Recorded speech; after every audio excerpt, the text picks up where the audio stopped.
రాష్ట్రంలో ఎంతో కాలంగా ఒకే గ్రేడ్లో పనిచేస్తున్న తమకు వెంటనే పదోన్నతులు కల్పించాలని ప్రభుత్వాన్ని విజ్ఞప్తి చేశారు పంచాయతీ కార్యదర్శులు.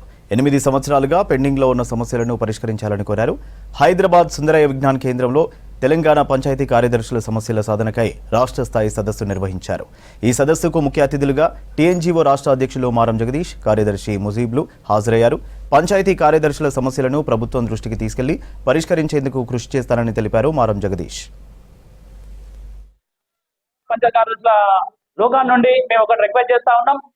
గత ప్రభుత్వం 2018 పంచాయతీరాజ్ యాక్ట్ చట్టం తీసుకొచ్చి ఈరోజు దాంట్లో గుదిబండగా మారేటటువంటి కొన్ని పదాలను చేర్చడం జరిగింది. రిమూవల్ ఫ్రమ్ సర్వీస్ కావచ్చు, అదేవిధంగా ఈరోజు 85% ప్లాంటేషన్ కావచ్చు, కొన్ని సవరణలు చేయాల్సినటువంటి అవసరం ఉన్నది. కాబట్టి మీ ద్వారా ప్రభుత్వాన్ని మేము రిక్వెస్ట్ చేస్తా ఉన్నాం. మొన్న జరిగినటువంటి చట్ట సవరణల్లో మరొకసారి ప్రభుత్వం ఆలోచించి ఈ చట్ట సవరణ చేయాల్సిందిగా మా పంచాయతీ